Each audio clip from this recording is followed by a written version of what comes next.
All right. Welcome, everyone. We are so glad you are here for Digital Citizenship Week. This is actually our third AI webinar in a row. Each day this week, this is a first. Christina, Dr. Mattis, and I, Christina, my colleague, decided let's just celebrate like crazy by giving lots of these opportunities to hear some stories from educational leaders and educators. So happy Digital Citizenship Week. Welcome, welcome, welcome. Welcome whether you are here live or are you watching the recording later. Whatever day it is for you, you can still celebrate Digital Citizenship Week with us. And if you are here with us on Facebook, I'll be opening that in a moment so that I can see if anyone has any questions or comments. If you're here live, feel free to ask questions in the chat. If you're here on Facebook watching, you can feel free to ask questions in the chat as well. Speaking of which, we'd love to hear who you are if you'd like to share. And we're really talking today about collaborating when we're thinking about crafting and implementing ethical AI use policies. And so we'd love to know, how do you collaborate with colleagues, students, families? One or all of those you can address if you'd like. I think I'll start with you, Christina. How do you collaborate with educational partners, so to speak? Well, good afternoon, everybody. And that is a great question, Kat, of collaboration, right? We use that word quite often, but what does that really mean? And what does it look like in action, in practice? And what then is a result of that collaboration? And that usually brings about, to me, what are the intended outcomes? What are we looking to achieve? And who all needs to be at the table for that conversation to be involved in order for us to achieve that identified outcome. And so usually the starting point, honestly, it's that if any of you have ever read that Dilbert comic of you need a pre-meeting for the pre-meeting for the pre-planning meeting before you actually meet.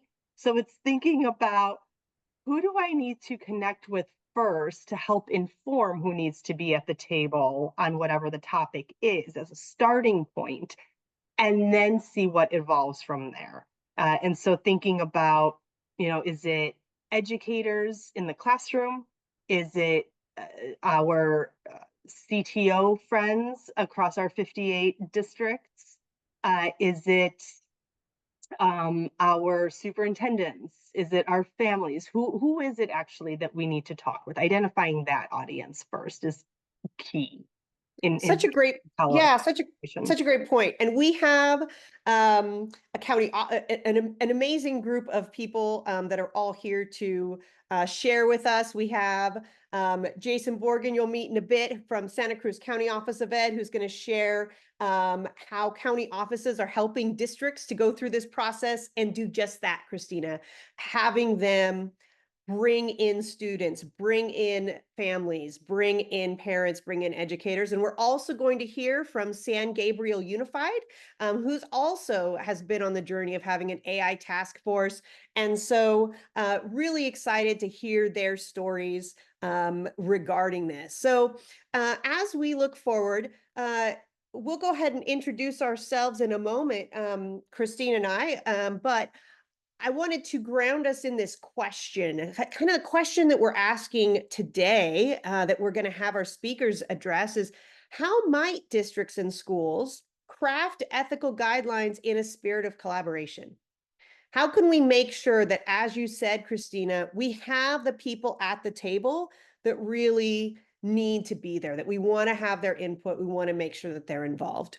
And so what does that process look like? My name's Catherine Goyette, and people call me Kat. I am the computer science coordinator for California's Department of Education, and I am also the point person for AI K-12. And I am joined by the amazing Dr. Christina Mattis, who is working on broadband and digital equity and all sorts of things. Do you want to introduce yourself as well, Christina? Oh my gosh, I think you did a fine job right there. It's all things digital equity, educational technology, and really looking at one of our themes for this week and also exploring beyond this week, what is the impact of technology on our student wellness and student well-being? And what I appreciated in our Lunch and Learn webinar earlier today, actually, Kat brought up a really solid point that I want to plant for everybody. What is digital balance and digital wellness when it comes to digital equity and digital literacy? So props to you, Kat, for bringing that up in an earlier conversation. Yeah, thanks for calling that out. That's certainly part of what things that we think about as we're looking at AI guidelines. Absolutely. All right. So if you have not already, we encourage you to visit our website where our AI guidance is posted. Also, all of the recordings from the past are there also. So feel free to check those out. And I would also I also want to let you know that these slides and resources are going to be shared with all registrants via email in the next couple of days. So no need to try to write things down or take a picture. You will be getting this in the next couple of days. All right. We also have a resource kit that came out this spring, and that resource kit actually features one of the districts that is going to be speaking today as a case study of how the individual organizations have gone about this journey, how they got started. So feel free to check that out as well. As we look at that resource kit, and just so you are kind of grounded in what it is that the CDE AI guidance is calling for, what we believe in regards to safe use and guidelines for that. One thing that we think is so important is making sure that these guidelines emphasize the fact that AI should enhance and not replace critical thinking, creativity, and human connection. That is key. And that we want to involve our students in the discussion, which is something that you will hear from our speakers today in how they did that. It's one thing to say it. How did they actually do that? And then at the classroom level, understanding that there's not a one-size-fits-all approach. There might be different guidelines for different grade levels, for different assignments, etc. We also, since it's Digital Citizenship Week, want to emphasize the fact that digital citizenship is even more important in the world of AI. And even though we are not having our students utilize social media in our classroom for assignments because they are not FERPA and COPA compliant, we do know that our students are living in a world where this is all over the place. And so we want to make sure that our students are aware of what is out there and how those algorithms work a little bit and how that affects them also. So that might sound like a lot, and you might now be saying, well, I just want to see what others have done. How do we even get going on this process? And so that's what we're going to dive into. I would love the opportunity to introduce Jason Borgen, who I've known for a few years now. I don't remember how many years, but for quite a while. And Jason is an excellent resource. He's out of Santa Cruz Office of Education and has been doing a lot of work with districts in this space and trying to figure out how do we move forward and how do we help districts to navigate this? So I'm going to go ahead and stop sharing. Jason, if you want to further introduce yourself and share your slides, we look forward to hearing from you. Thank you, Kat, and good afternoon, everyone, and happy Digital Citizenship Week and Cybersecurity Awareness Month, and happy Halloween almost. So thank you for sharing all of the efforts and the work that the California Department of Education is doing to support AI guidance and guidelines and help our LEAs, 1,000 LEAs or so across California, to support the vision and drivers around educating our youth. It's really important to get this guidance and support from the California Department of Education, and Dr. Mattis and Kat, you do an amazing work. So we appreciate the effort and your leadership around that. I'm Jason Borgen, Chief Technology Innovations Officer for Santa Cruz County Office of Education. You can, on this little slide, you see a link to some AI resources we put together, over 100 or so. You can get there at sccoe.link/AI resources. And I'm going to talk kind of from the regional county-wide level of things we've been doing to support artificial intelligence education in the classroom. And because we are in Santa Cruz County, we have 10 school districts under our auspice that we support and provide guidance for. So the first step on our county office journey was to build kind of a framework around mindsets. How do we help teachers, administrators, community members understand the benefits around AI and really just what AI is fundamentally? And so kind of if you look at this graphic, it's really first, you can't develop guidelines, policies until people are truly aware of what AI is and how it's being utilized in our world, in our workforce, and in our school systems as well a little bit. And so I like to say we created our first beta group of teachers and administrators across our county and provided three things. First, we built awareness. We had lots of training sessions for classified staff, for leadership staff across our whole county, both at the county level as well as going into individual districts to support, what is AI, what is not AI. My colleague and I went through the ISTE, International Society for Technology and Education, AI leadership training back in 2023. And then we're going through the second rev of that currently as well. But also kind of understand big picture, what are risks and benefits? What are people seeing around the benefits of artificial intelligence in their classroom, them for productivity, and what are some of the risks that go along with that, the ethical risks? We heard, Christina and Kat talk a lot about balance and making sure there's digital moderation. So understanding when to use AI, when not to use AI, that continuum of academic integrity, right? It's not just completely supplanting your writing assignment, it's how do you use AI to leverage and catalyze your writing, for example. And so we built awareness, we developed risks and benefits, ideologies for our educators. And then obviously they need to play, they need a sandbox. And so, getting a few select teachers on beta, we'll call them our beta teachers, piloting these tools and activities to test out with their students, to test out with their colleagues a little bit as well to see how it works. For example, having a science teacher develop a lab rubric using AI was a great little activity we did during the first couple weeks of spring 2023 with some of our teachers. So as they try this out, then they say, oh, this is how it works. And so at that point, we developed a team, or what we call a task force, with one of our school districts to develop policies and procedures. And once those policies and procedures were set up, then we develop and expand that training and we are able to scale across any school or district. But the big thing with these policies and procedures is making sure it's co-developed by many different community groups across a school community. That includes parents, students, teachers, a board member, and administrators. And that's exactly what you did. I'm going to talk a little about that journey and a model that can be developed at any school or district around a task force. So we first started out, and I want everybody to just think about this for a moment. What's your vision and definition for AI for education in your community? Just take a moment and think about that. What's your vision, definition of AI for education in your community? And if you think about that, if you're in a rural district, that might be very different than if you're in an urban district. Or if you're in a district with high socioeconomic disadvantaged students, that might be different in a district with very affluent-based districts. Or if you're in a district with very, very a lot of tech resources, it might be different than if you're in a district with very limited technology-based resources.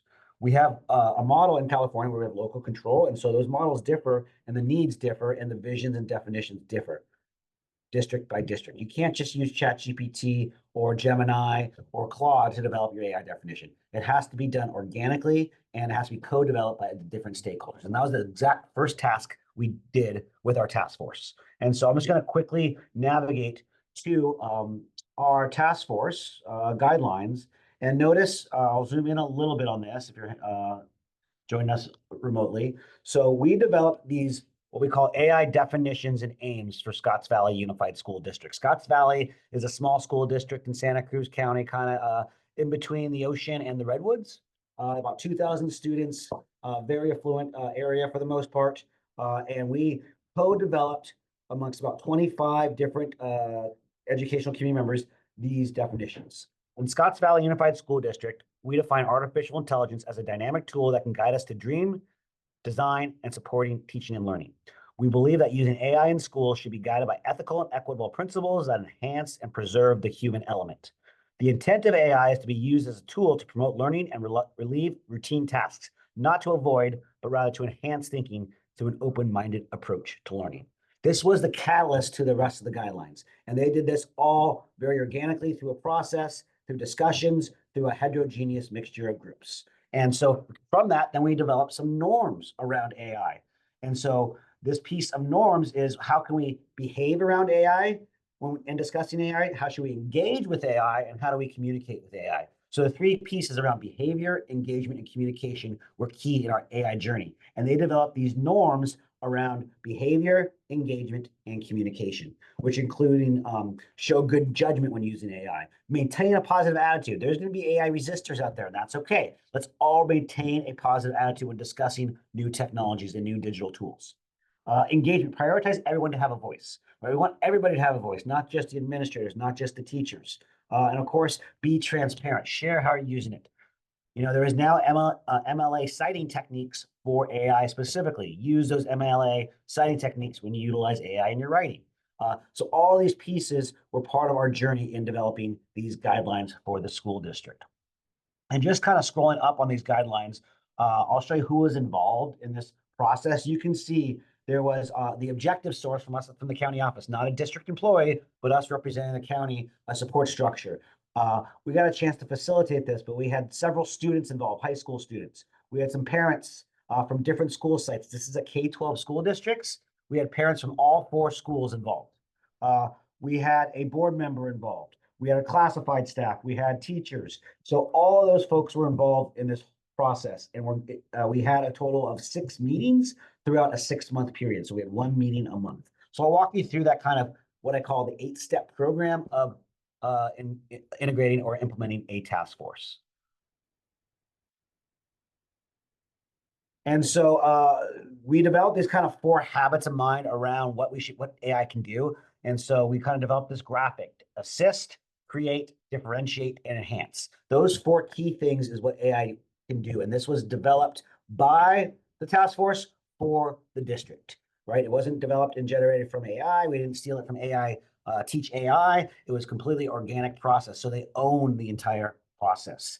And again, we have a whole list of resources we put together for this task force at sccoe.link/AITF resources. That will take you to this Wakelet with the whole Google Drive of every single slideshow, including what we developed at the COE before we even put this task force together, the main meeting objectives. So meeting 1 was all about defining. I talked about our definition of AI previously. So what is AI? How do we communicate AI to our larger school community? And then the second meeting was all about use and misuse. What are some effective uses of AI in our district? How do we see it be misused currently? How can we document that and highlight the 5 to 7 key pieces of use and misuse, both for teachers and for staff? And then let's look at actually board policy. There was existing CSBA adopted, updated board policy last fall that really emphasized academic integrity, technology use. It wasn't actually creating new policy, it was updating existing policy. So we actually dissected that board policy and put and aligned that to implications towards artificial intelligence. And then we really got into what are some protocols and procedures we want to put in place around AI? What are some apps we want to utilize and be district-sponsored applications of AI, so we don't have the random apps of AI happening and are secure and safe to use, and what apps are not secure and safe to use, but we're kind of still examining or investigating. And then finally, the task force got together for a final meeting to finalize the guidelines and develop this short but sweet 12-page or so, or 11-page document for AI guidelines. That included a needs assessment. You always want to start with collecting some data. Where are you currently using AI? Where are there benefits? Where are there concerns? I think we heard earlier, we talk about how AI should be supportive and encourage creativity and innovation for our next generation careers for our students. And so actually I want to highlight one of the qualitative responses from one of our responses in this needs assessment. AI can encourage creative and innovative use of AI in the classroom and the workplace so that staff and students are able to work smarter, not harder, right? That's what technology is supposed to do, to be an aid, a tool to help you work smarter, not harder. And so we had the way we developed and built out this task force is we first created a goal. So we created that one-page document of all the different meeting dates and what would be happening at each date and why we're creating a task force. And we made sure we recruited diverse members, including students, teachers, administrators, and of course, parent and community members. One of the board members who served on the committee actually serves on the statewide CSBA AI Task Force Committee as well. So it was great for him to bring statewide and CSBA discussions down to our local school district here. We did an open call for participation. We had over 50 to 60 participants fill out the call for participation. We then hand selected based upon their diversity and making sure we had a diverse group of teachers, we had a diverse group of community members, and selected basically 3 to 4 members from each of those educational groups. And so then we created an online community through just a quick Google group. We called it AI Task Force, and people were able to send emails and communicate asynchronously through that tool. We mapped out the milestones. We kind of every meeting we would showcase what our goals are, what our actions are, and how far we're making progress or how far behind we are. And of course, in between the meetings, the monthly meetings, I met with the district directly, some of the district leadership to synthesize some of the learning, some of the findings, some of the definitions, and we kind of prepared them in a nice format for approval and voting at the subsequent meetings. And then I mentioned the survey. We did a needs assessment midway through to engage the larger community, let them know we're creating a task force, we want your input, and then they were able to submit the survey, and we were able to collect that data via the needs assessment. And then finally, from all this information, from all this data, we were able to finally draft out that 11-page guideline document. And if you look at the guidelines, you'll see from the table of contents, we talked about needs in the data first. Then we developed our AI definitions, developed our norms, talked about our use and misuse, identified and talked about the considerations within board policy around AI. Then we did reviewed. We had the task force. One meeting, we actually had the task force spend about an hour digging into all these AI apps that are used in education. The ed tech market is blowing up with AI applications. And so how do you select the applications that are going to benefit the school? What's the value of the app based upon the risks of those apps? And so what we utilize is the CITE, the California IT and Education Privacy Framework, to identify which apps to use. Only apps that were approved and have student data privacy agreements on file with CITE are the ones we actually approve in the school district, which is very important. And all the other ones were not approved. So if you scroll down to that page, you'll just quickly see, I'll scroll down quickly, so I make you dizzy. Here are the main apps they have approved in the district: Gemini, Breast Teaching, Magic School, School AI, and of course our wonderful design tool, Canva. And all of these instructional overview descriptions were written by the task force for the community. And you can see there are apps that were reviewed, but not yet district approved, so they can see what they can play with at home. And there's several apps on here as well that folks can play with and learn more to become the beta teachers next year. And so we want to continue that cycle of beta for these teachers. And that's all I got for you all. But again, you can check out some of our resources on this Wakelet, the whole folder, Google Drive folder, which has every presentation. Every day, we would start with some bell work as they came in, where we would have an article. You'll see lots of articles, specifically a great article that is in here is 29 key artificial intelligence stats to know for 2024. There's some other articles, 7 ways to detect AI writing without technology, and several other articles we used as kind of bell work as we ran our task force meetings.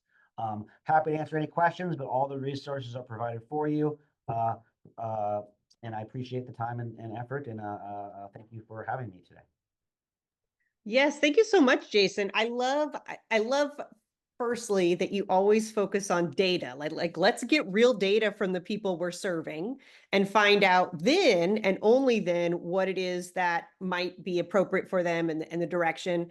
And so thank you for sharing that. That needs analysis portion is key. Love that you shared all those resources because other districts may be wanting to be resourceful, just like you are in gathering resources together and utilizing some of those. So yeah, awesome. Thank you so much for sharing that. I was curious, Jason, there were quite a few students in that task force. And I was wondering if there were any surprises or any ahas on what the students felt about AI, because I think sometimes we forget to ask the students and their answers sometimes surprise us. Yeah, great question. I was very surprised too. Some of the high school students were very critical about using AI for writing. And I think some of that could be from, home conversations, teacher conversations. I think they were a little bit careful about how AI can be used to supplant what they've learned for so many years and how to do and completely shift that paradigm. And so they were very critical of AI and how it can be used and want to be very go slow to go fast and didn't want to push it very much. So it's very interesting. So those engaged students that want to be part of this task force seem to look at AI with a very critical eye.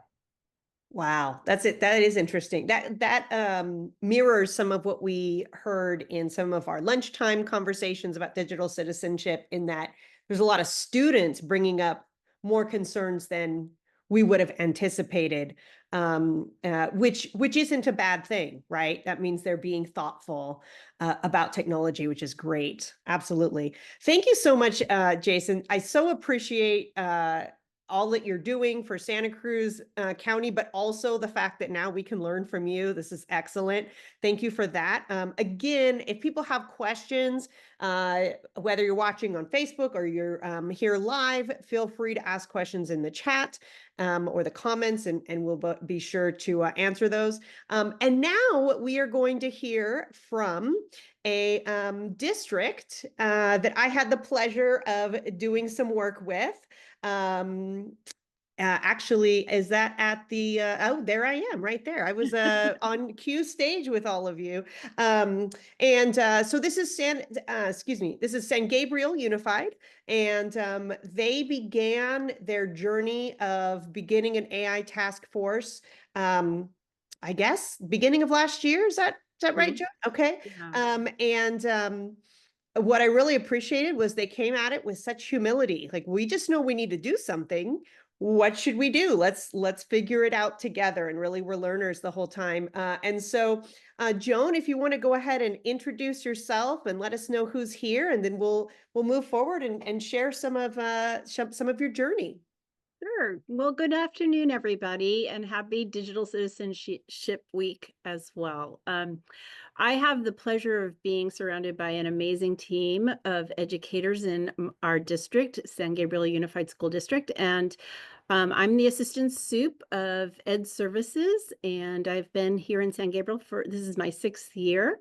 And last year, like Catherine said, we just started walking through doors backwards and decided we needed to try to get ahead of something that was nearly impossible to stay ahead of.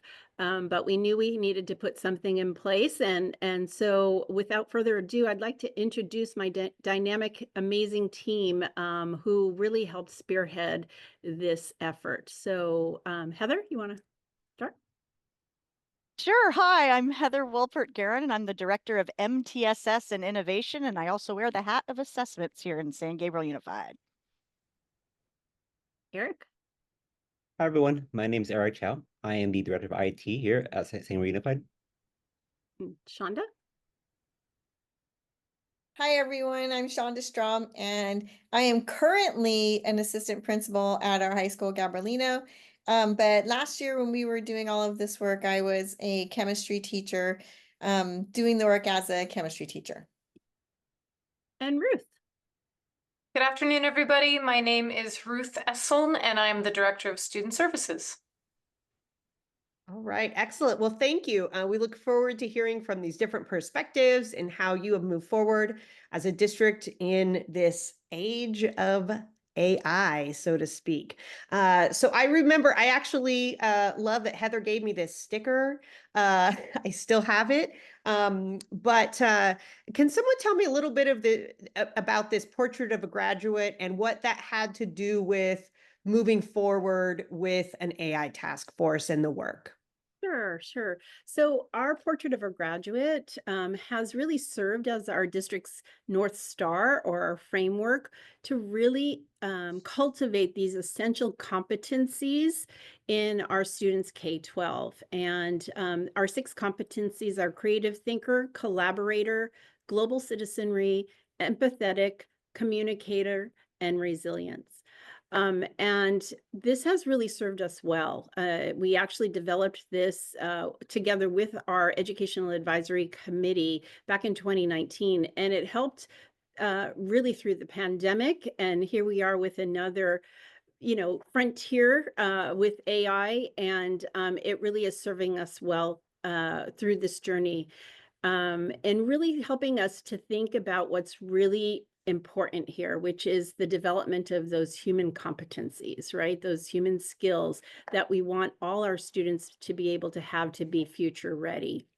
And so we are focused on developing the competencies at the center of all we do and to prepare our students with the future of AI.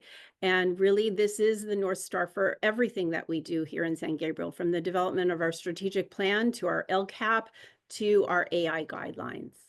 This is great. And this is exactly what California's AI guidance is calling for, is that individual districts, just as Jason said, there's not a one-size-fits-all approach. And so aligning everything that you're doing with what your overall vision is fantastic. So thank you for that. And so what about this slide? We're talking about reliance on strong leadership, reliable systems, thoughtful governance, talented and committed staff. Anything you wanted to add for this? Yeah, so like Jason was sharing, we wanted to use a very inclusive approach to the development of our AI guidelines and just to explore this work. And we brought in experts like Catherine and Joe Marquez from Q, and we brought in Chris Hong from LACO, and they really helped us, to map this out last year.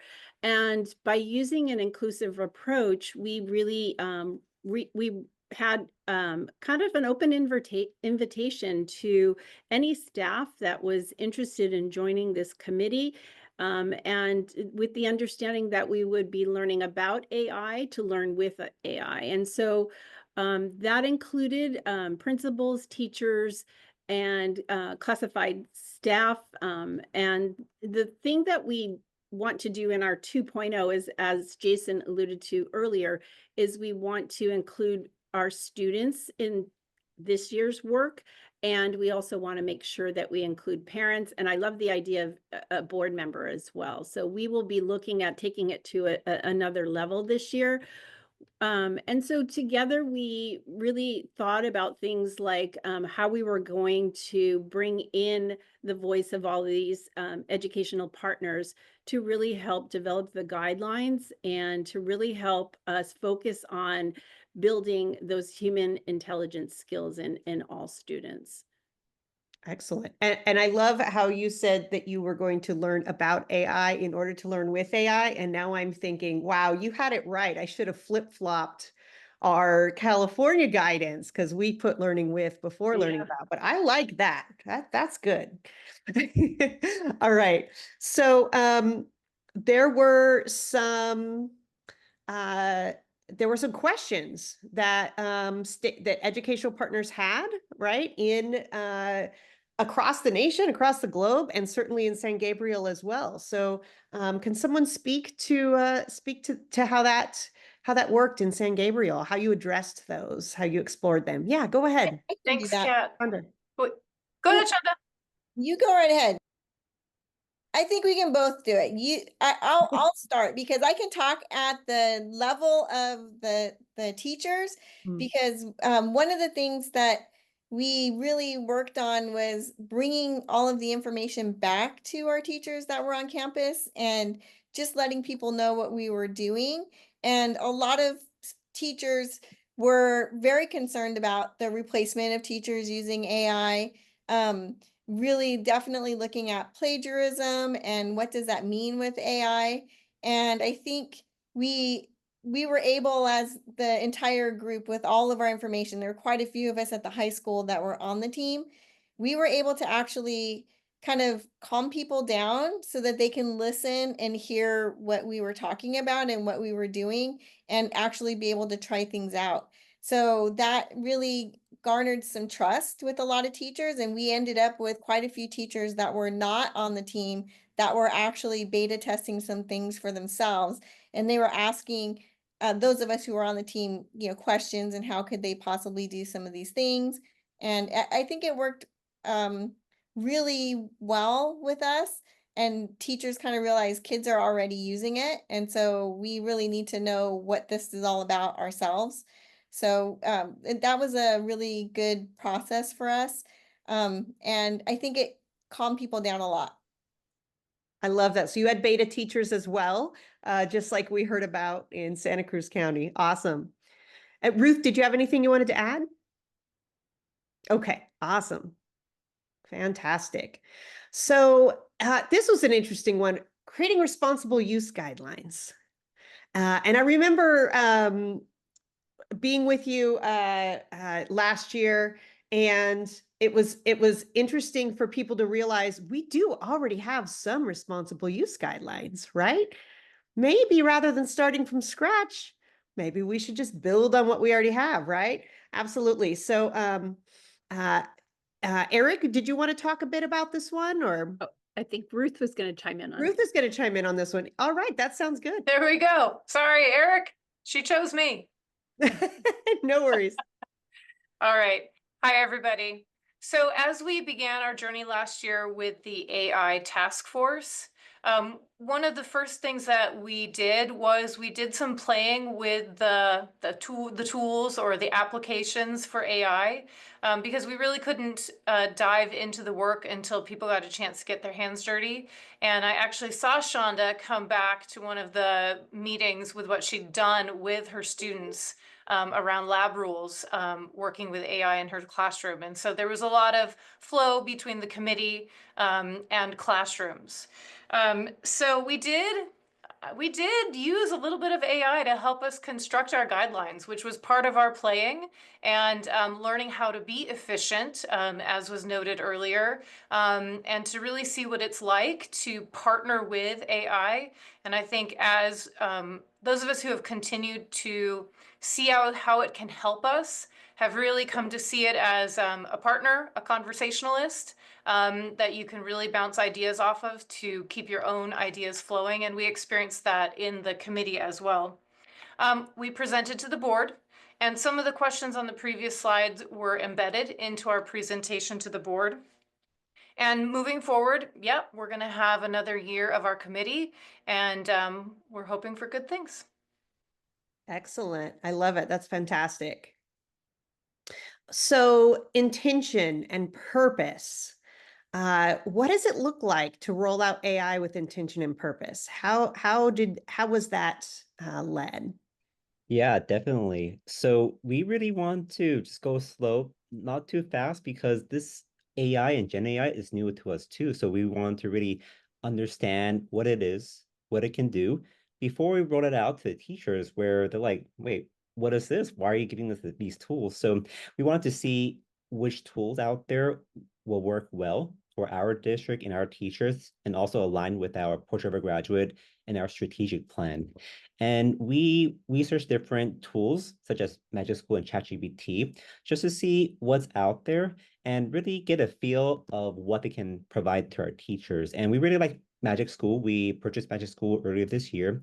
And the biggest differentiator for Magic School is that they're more catered towards teachers, and teachers have the control to be able to push out the AI tools, whichever it is, to their students, rather than have students go pick and choose without much control and with the freedom that they have, right? So Magic School really gives us this control for teachers to use it with intention and with purpose. And we plan to provide more professional development opportunities for teachers at our next staff development day. So then that way it provides that training. So then that way we can get it right. And we definitely want to learn from the past experience and not rush too far, because if we consider one-to-one Chromebooks many, many years ago, the assumption that it would just simply close the achievement gap. But look at where we are now, and it didn't really accomplish that. It was just another tool for teachers and students to use as part of their education. So we didn't want Magic School or ChatGPT or whatever AI tool to just be blended in without intent and purpose, and be able to see how can they be more meaningfully incorporated into the lesson plans. And the biggest part of all is focusing on the human intelligence, because using AI, it kind of takes out that guesswork, that critical thinking, and especially what makes us human. And we want to be able to develop the human intelligence that says what we as humans are apart, and just really try to promote the collaboration, promote the uh, what do you call it? Like just the emotions that students have when they're talking to their peers, and be able to emphasize with them. And not only that, we are continuing our AI advisory committee this year, but we're expanding it to include more stakeholders and educational partners. And we really want to just use that time to find out, okay, what else is out there, what tools is out there, and how can we vet them, like especially the privacy aspects, as Jason had mentioned, to see what will work best for our teachers. And we really want to create an environment where the technology supports rather than replace the work of educators.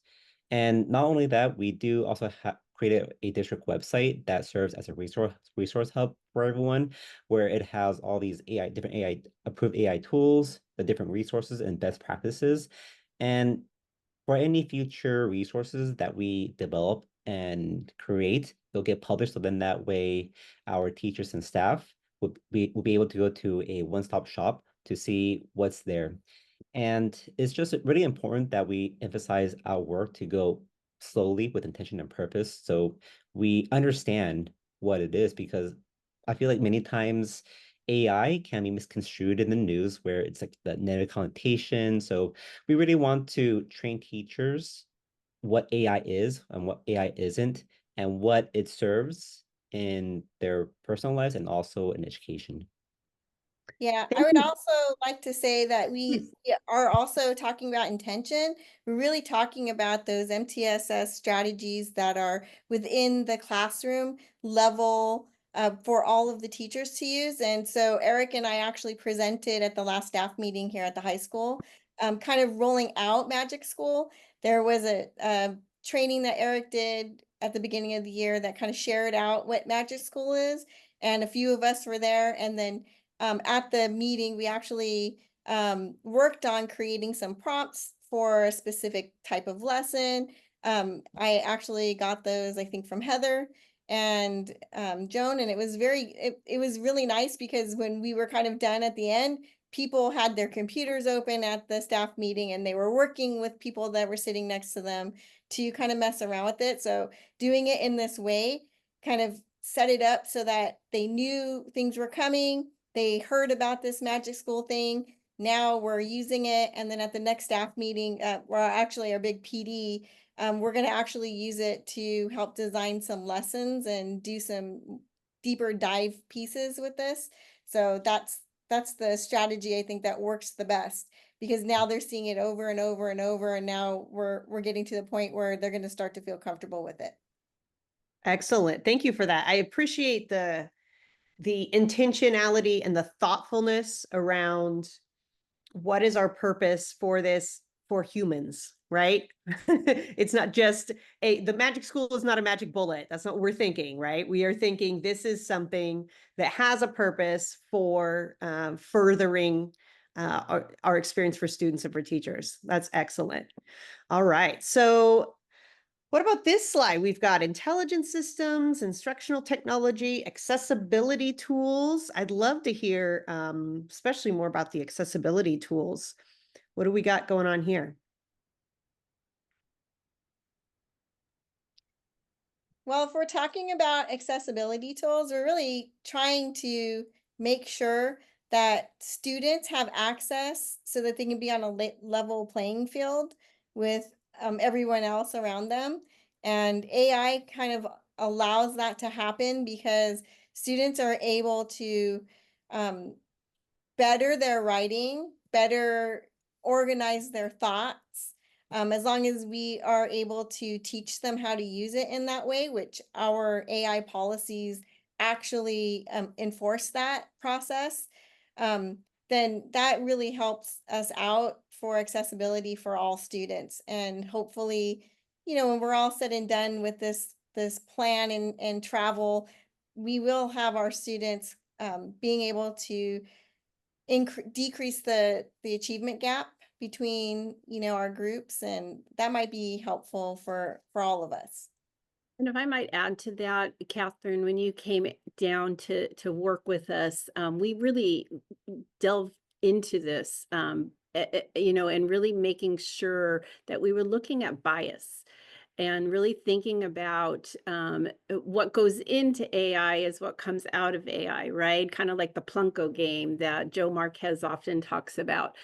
And we need to make sure that AI is culturally responsive by teaching our students the importance of taking that into consideration when they are creating prompts, and teachers as well, when they're creating prompts, and really thinking about the imaging that we use with Canva and things like that, that really enable students to see themselves in a lot of the images that are auto-generated by AI. And this is something that I think all districts need to be mindful of, you know, especially in impoverished communities where there's not as great of access to these types of technologies. We want to make sure that all voices are part of building this culturally sustaining work. So yeah. Absolutely. I appreciate that. And again, I feel that this slide further shows your intention and your purpose in rolling all of this out, done in a very thoughtful way. And MTSS. MTSS. How is AI integrated in all of it? Because MTS is really about multiple big. things. It is. It's about lots of things. You can see that all here. And I could geek out with you on all of the lesson design pieces. You know, how do we have our EL students be able to have a one-to-one coach? How do we have authors who have passed away be able to talk to each other? I think we were talking about that earlier. So but that's a whole other webinar, Kat, I'm telling you. But what I do want to talk about is the fact that MTSS is a big lift. And we're asking a lot of our teachers, and yet we have to.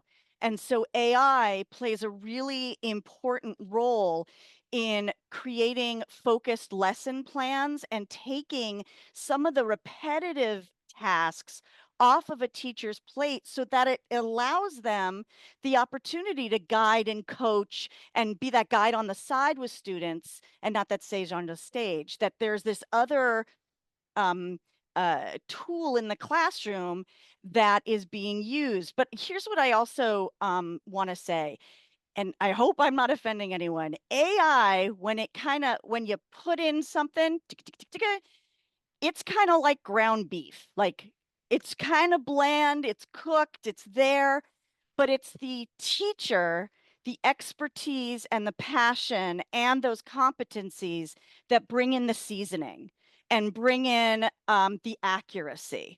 And it's really, really important that we talked a little about prompt engineering, which I think is a beautiful place to start with teachers. Before, I think they can start to, when they start playing with the tools, they start to be able to create and they start to be able to visualize how to have students interact with it when they themselves start to interact with it. And I think prompt engineering is that gateway into that. But I think that it has to be grounded in pedagogy, or it's just a tool that can be as abused as any other. So when we talk about prompt engineer, I'm getting excited. I'm like getting up out of my seat. I'm sorry. So when we talk about, for instance, prompt engineering, which Shonda and I think Dr. Perez just mentioned, it is different to say, create a lesson for big ideas math for 7th graders. It's very different to say what you really understand about MTSS, to develop a question that would be more like, create a 20-minute lesson for a 7th grade class made up of 4 small groups that range in levels from 2 years below grade level to 1 year above grade level, that aligns with this standard and also aligns with this adopted curriculum. You're going to get a very different initial output that you, the expert, can then go in and put your voice on and create your seasoning for. You know, I think that it's going to help teachers advance this field, because I think it's going to take those repetitive tasks, that brainstorming element of hours and hours of prep off their plate, so that hours and hours could then become just 10 minutes, 15 minutes. And I think it's got that potential if we remain in control of it and really using what we know about instructional design and pedagogy and student-centeredness to generate those prompts. But yeah, the lessons are, and what the potential that it has with the student engagement and the student interaction is very exciting to think about as well. Awesome. There are 2 things I want to mention, and then there's a question in the chat. So firstly, I have not heard the ground beef analogy, and I love it. That So was my that's rear great. view mirror, like Eureka. I was like, I think it's like ground beef. Yeah, okay. Yeah, that's great. So love that. And also, I appreciate that you mentioned the way that we can utilize AI to support English learners or multilingual learners, pardon. Yep. And wanted to say you are the 3rd person that has brought that up. And so everyone that's watching, there will be in the future a webinar specifically about AI and how it can support multilingual learners. So great to hear that. In the chat, there's a question: are you using the RACEF framework or others? I don't know if anyone else wants to answer that, but go for it. Oh, we certainly have used it. It's present in what we has inspired some of our work. But I think I saw Dr. Perez. Maybe you want to chime in on that one? Oh, you go for it. Okay, okay. We were working with a shout out to Joe Marquez and to Christopher Huang and to you, Kat, for all your work that you did with us last year. The framework was utilized. We were, we're learning alongside the rest of the world with all of this. And it became something that kind of grounded some of our discussions. But I would not say we are interacting with it on a daily basis. Yeah. Yeah, I think in pieces, we have been doing the RACEF framework, especially for prompt engineering. And that's one of the things that we've been trying to just help our teachers and our community actually use a well-written prompt. Because if you don't have a well-written prompt, like Heather said, you get something out that doesn't have a whole lot to do with maybe what you're trying to get done.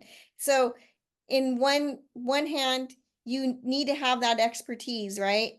But we all can't be experts at everything. So that's kind of that's why I feel like the AI kind of backfills for us, is some of the other pieces that we might not be have expertise in. I actually had a teacher who's a new 2nd-year teacher with us, and we had conversations about how her group that has high needs and had some kids have high neurodivergence, that she's having behavioral and academic problems with them both. And so we had conversations, and she saw the SMART goals that we have been talking about with the team here at Gabrielino for a while. and she's actually using AI to kind of help create some behavioral norms and some academic norms that she can work with the students on. So for me, I thought, well, we're kind of doing what we're supposed to, and the prompting that you would get from the other framework would be really great. And I would say if what's spit out is bland, go back to that prompt, try again, make it more spicy, whatever you need to do. And always, always look at what's already been produced, and you need to read it over, and you need to make sure it reflects what you want in the classroom. Awesome. Yeah, and in the chat too. Thanks, Steve, for asking the question and following up, saying that prompting is our start to develop a playground for teachers to play in versus go ahead and do AI with a focus on menial tasks and UDL. So yeah, absolutely. You know, when what I love about what all of you have been talking about, what Jason talked about, and what you all from San Gabriel have talked about is really allowing the teachers to play, but giving them some guidance as well. Because if you're not prompting it well, if you don't quite know how to use the tool, what you get out might not be great, right? And so the more that we learn that, like Joan said, learning about AI in order to learn with AI, which is what I wish now I would have called the CDE guidance, but too late. So love that iteration. That really does support in that way. So, and Christina also said, curious overall just about emerging technologies, including uses and behaviors, how that falls into graduate profiles. And so I think this is just a great reminder to folks, to districts, to say, this is something we want to think about. How can we all align this to our graduate profiles? Awesome. Heather has the idea of trying of copying a lesson into AI and asking for real world alignment. So fun. Yeah. And by the way, I've done the same thing with lessons, taking a lesson that's a very straightforward, standard base lesson, putting it in and saying, and aligning it to our portrait of a graduate by saying, how can we emphasize empathy in the artifact the students are creating as a result of this lesson? How can we align, how do we align a real world, how do we make this more real world in order for students to understand more global citizenship, things like that. So you can get very specific in order to achieve the goals of the district, the site, and of course, your own classroom constitution. Absolutely. And doing that, the educator is the one driving the response, right? Because you are telling it exactly what you're looking for. And that's where we want to keep that critical thinking, keep that creativity, which you have all talked about. There's always going to be a place for a teacher. They should not worry. Absolutely. Absolutely. So I'd love to hear about your path forward. What are you doing next? Yeah. So again, we are moving towards our AI advisory team 2.0. And we will be, really focused on this concept that AI is going to change the future of work. And so the future of our schools must change to prepare students for that work, for the life that they will live in and thrive in this brave new world. And so, we're going to do things a little bit differently this year. We're going to be making sure that we have diversity of stakeholders. While we have addressed our parents, we have a parent academy, and we brought in Common Sense Media, and Sue Thotes has been helping us with that piece and helping to train our parents. We also have a Superintendent Student Advisory Council, and we've brought them into this conversation, but we think it's important to include them in the actual task force work this year. And so we'll be bringing those voices in. Interestingly enough, one of our students at the high school who's part of the Superintendent's Advisory Committee, he mentioned when we talked about AI, the importance of this maintaining the human connection. And he's hoping that our district will, with the portrait of a graduate, really focus in on that. So that was the voice of a high school student wanting us to make sure that we keep at the focus of everything we do, this human connection. We want to be more purposeful with our goals, and I loved what Jason shared earlier about just going deeper and creating those rubrics that of what it should look like in the classroom and how people should behave with AI, and just really uplifting the guidelines so that we really understand what they look like, sound like, feel like in our classrooms. We want to lean in and collaborate with other districts with this work. I love listening to what Santa Cruz is doing, and I plan on tapping into some of those Scotts Valley documents that you shared, and to learn more about what other districts are doing. We are partnering with other districts to learn about things like, I know Santa Ana Unified aligned their strategic plan to their guidelines, and we're going to look at that as well. We want to make sure that we're exploring the tools, again, to leverage and target the student supports in core subject areas like VAPA and special education, and uplifting and closing the gap for our multilingual learners to use this as a tool so that they can gain better access to the content and curriculum. And the other big piece is incorporating it into our CTE pathways and what this might look like for the future of work, and doing more to uplift that in that that work K-12. So those are some of the things we have planned for this year. We're excited about it. Like I said, we're walking through doors backwards, but we're not afraid to make mistakes and take risks. And that's what our small but mighty little district is really, really proud of. I love it. I love it. Thank you so much for sharing. I am so grateful to all of you. I see here you say, together we will explore, learn, ask, and share. And that's exactly what is happening today. We so appreciate at the state level hearing from the county offices, hearing from the districts, hearing districts say, you know what, our county office has been supporting us, and other organizations are supporting us, and the state guidance has been supporting us, and we want to better support all of you as well. But part of the way we do that is allowing you a platform to share what you've been doing so others can learn. So so appreciate all of you and all that you have shared with us today. So gracious for that. There were some questions in the chat that we answered. If anyone has any other questions, continue to ask those. I am going to move forward and just let everyone know what we are doing to support you moving forward. So all registrants will be receiving an email with links to the CDE AI resources, links to the slides, and a recording link as well. So keep an eye out for that. There's also going to be a survey. It's an opt-in survey because we would love to hear what is happening in AI in your schools. You may or may not be aware that Senate Bill 1288 passed, which means we are going to be convening a work group to talk about all these things. And we want to have as much input as we can. So feel free to fill out that survey that you will receive as well. Now, next month, we will be focusing on AI and mental health. And so how does AI play into mental health both challenges and positive impacts as well? And information to connect with me in all things computer science will be in the slides as well.